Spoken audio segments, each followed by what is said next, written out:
special episode, Party with Strategy podcast, Patreon episode, but also a nice, fun, and I feel like a good way of getting people involved who are supporting the pod.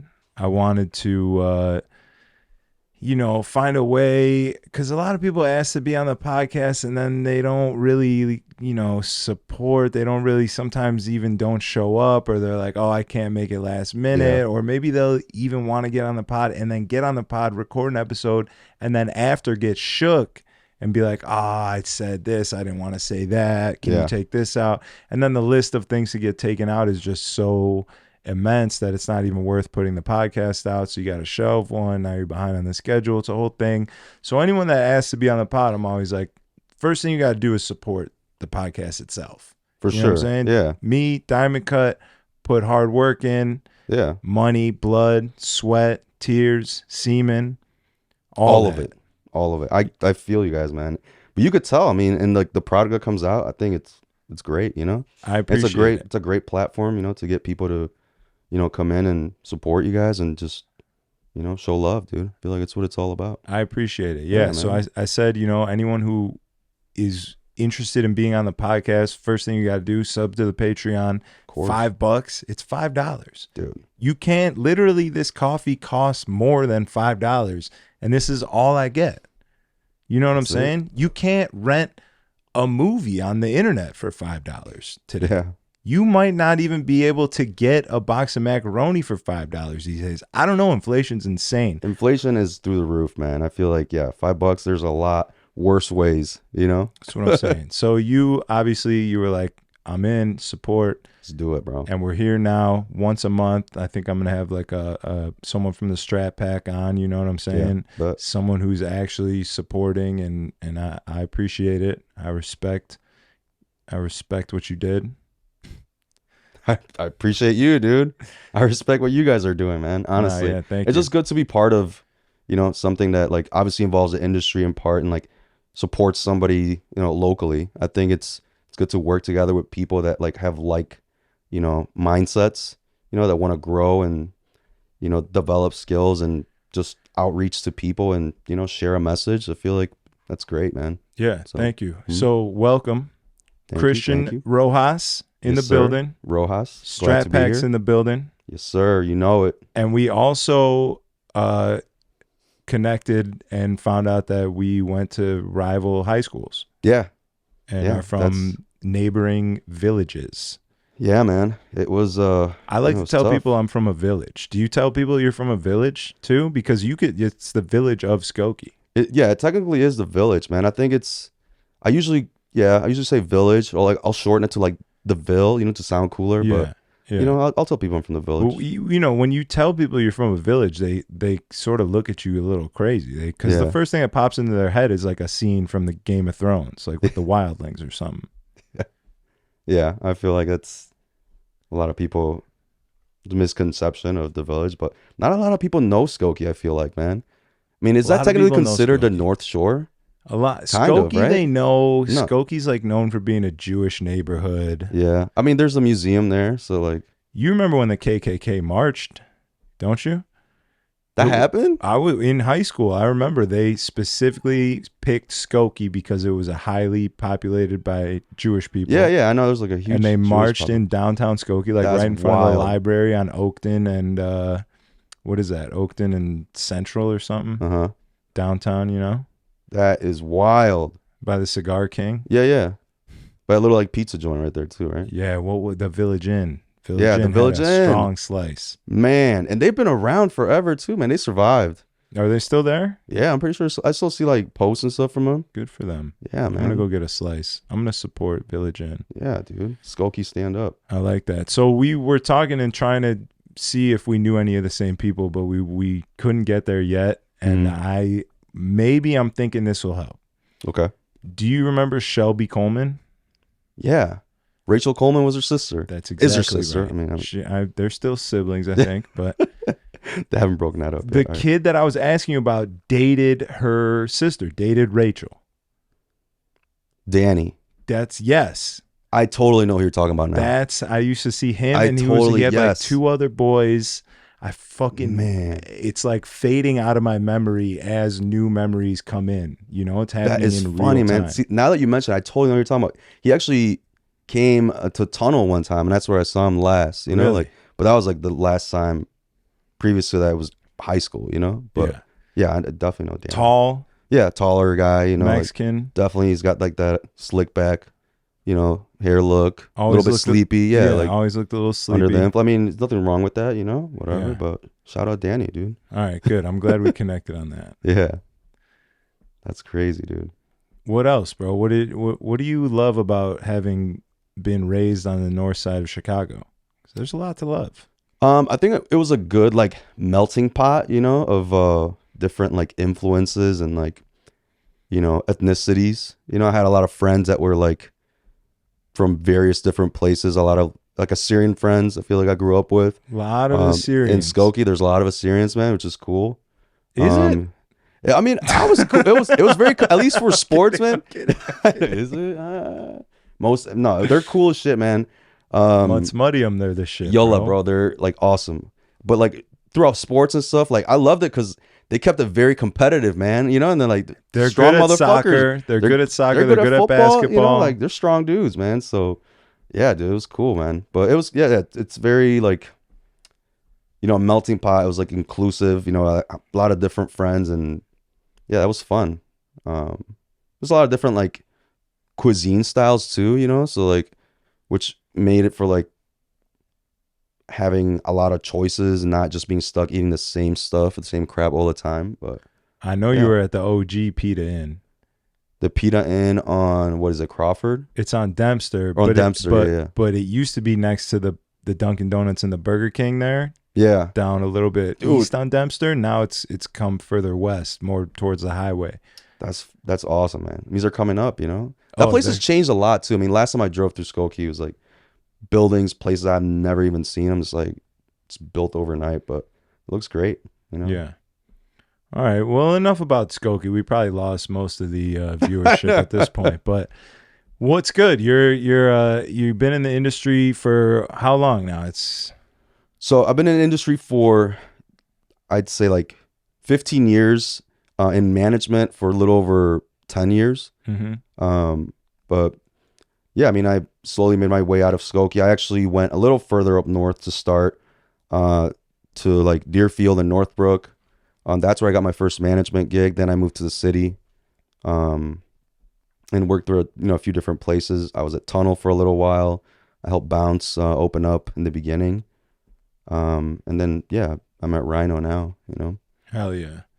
But, so, and we were having a great conversation before this, and it's something that I was thinking about, even just from working this weekend. Things that I'm noticing in the city and trying to dissect what's really happening here, because it's kind of falling apart, to be honest. Yeah. Not to say that it's not going to come back, because it's inevitable. 100%. Right. It's, you know, sometimes you got to crumble to be rebuilt or something. Someone's probably said something like that before. Okay.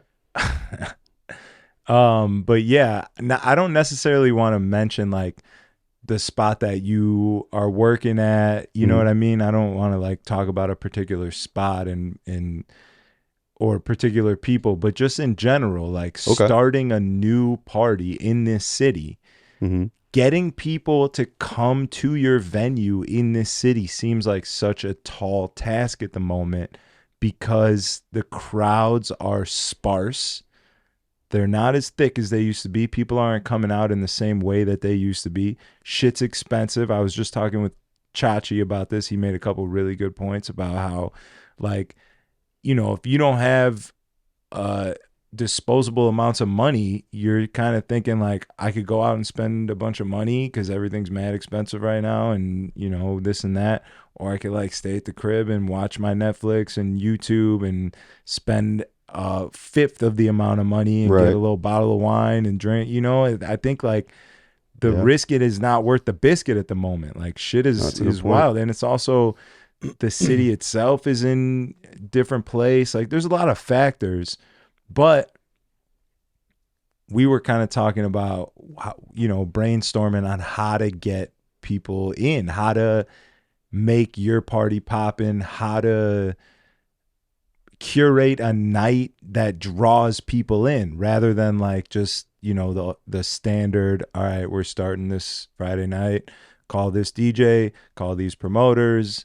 They've been doing this for the last 10 years. Let's get them in here Right. and see if we can make it happen. It's like a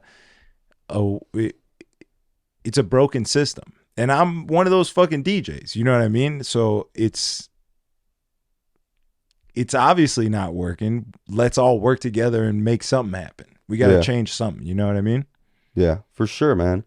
And I feel like that's a challenge right now. We're probably going through a little bit of a transition, with the generational change and, the age group that's coming on up and taking over the workforce.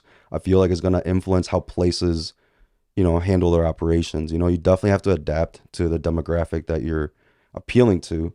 And that's definitely changed a little bit.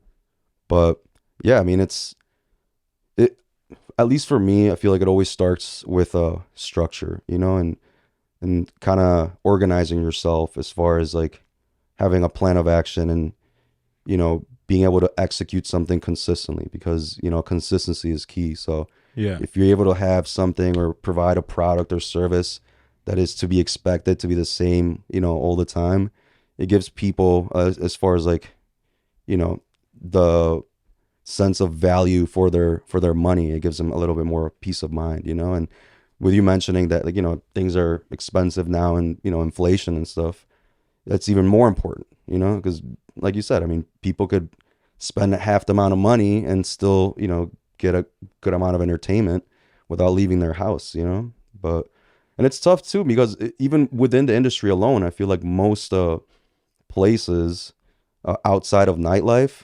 cater, as far as like discounting or special pricing to, the earlier hours. So like happy hours usually are, until 7, 8 o'clock latest. So, places that rely strictly or predominantly on late night business are kind of stuck. It's like you kind of have to spend a little bit more because if you're going out past 10, 11, it's like now you're worried about, now I got to pay cover, and it's, if you're a dude, you for sure got to pay cover unless, you know somebody.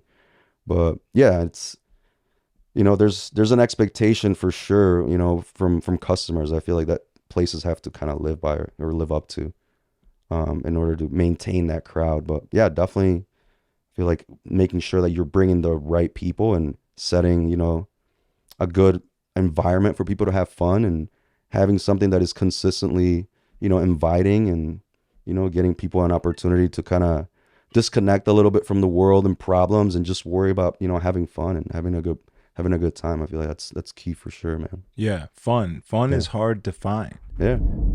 Thank you guys for watching, supporting the pod. Even if you're just here for the particular guest that I have on, that's all right. I still appreciate it. Just do me a favor. Make sure you like on the YouTube, drop a little comment, subscribe to the channel, algorithm activating activity. That's what we like to see over here. Appreciate you guys again. Let's go, champ.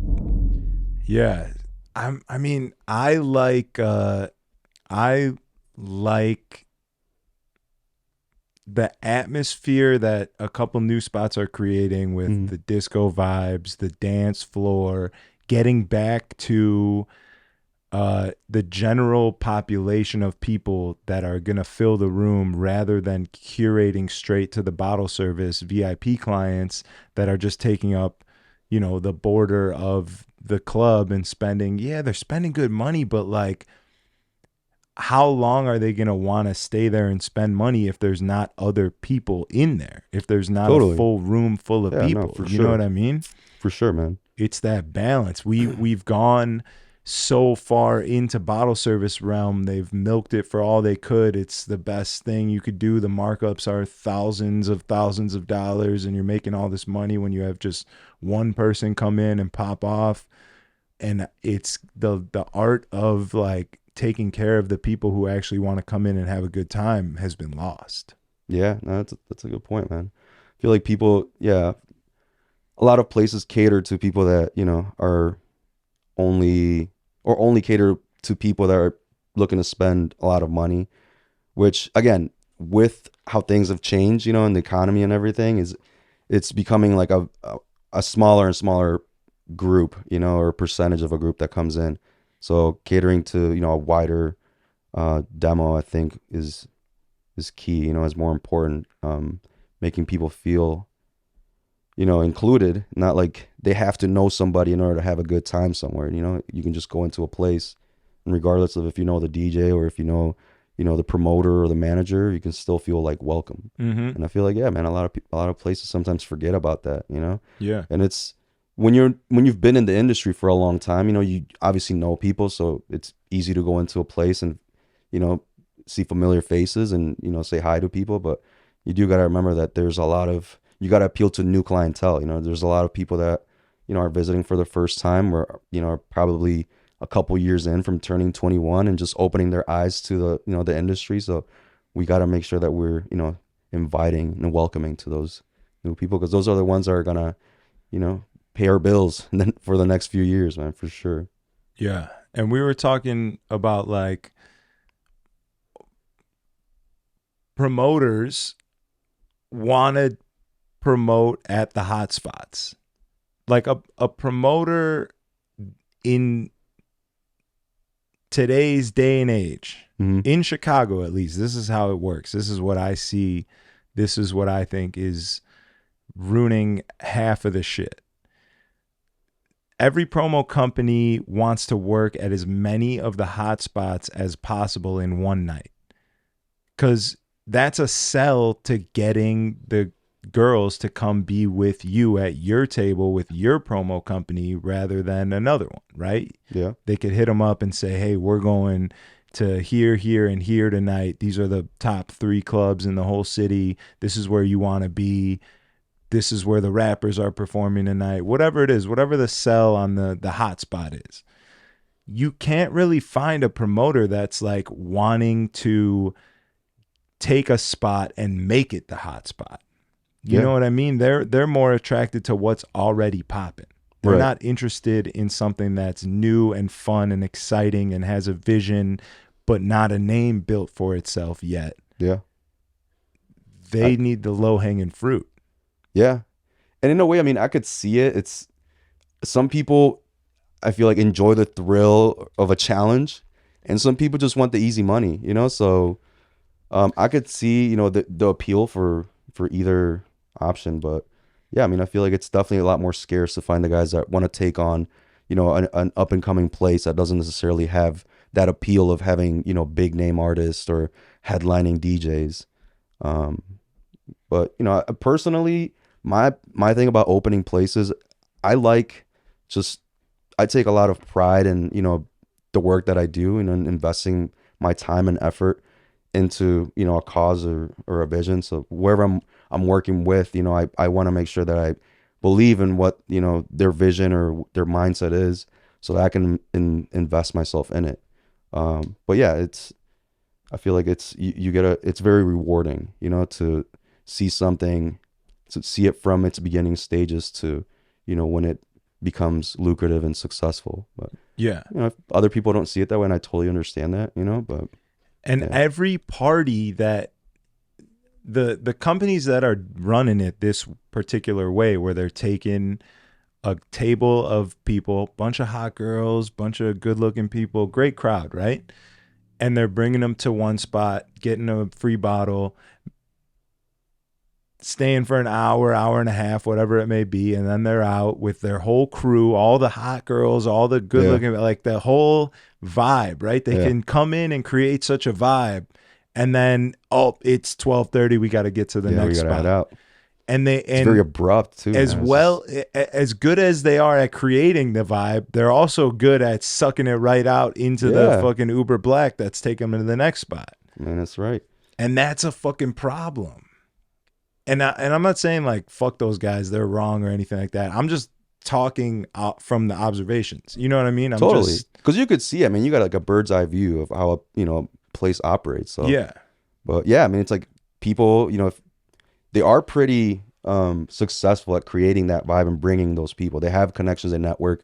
But yeah, you're right. I mean, when you come in, you bring in a good crowd, a good vibe, you fill the room a little bit, but as soon as they leave, sometimes you're taking people with you. So, it's almost counterintuitive. It's like they brought you in to fill the place, but then now you're taking people out. It's the weirdest thing to me. It's the weirdest concept. I can't wrap my head around it. And I mean, it's wild, bro. I just feel like it would benefit everybody so much more to work on one party, maybe two. Maybe you do a regular party and then you do a late night, because we got late night here, right? So you can take what you've built for a regular operating hours and bring it to the late night and double down like that. Yeah. But I can't imagine that you're getting maybe they're going to 10 spots in a night and they're getting, I mean, they got to be getting good money.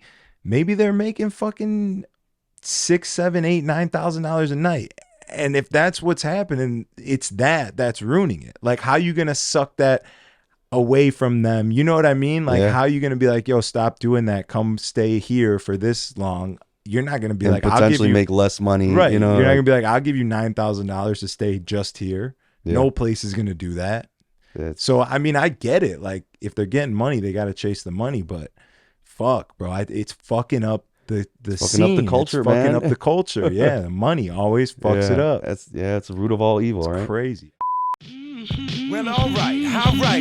Battle raps, cause I've shaken grown men to the point that they can't even face their own friends. That's why they rhyme about jewels, not life, cause the ice on which they skating is so thin. That's what I love about the human soul. It'll usually show when the truth ain't told.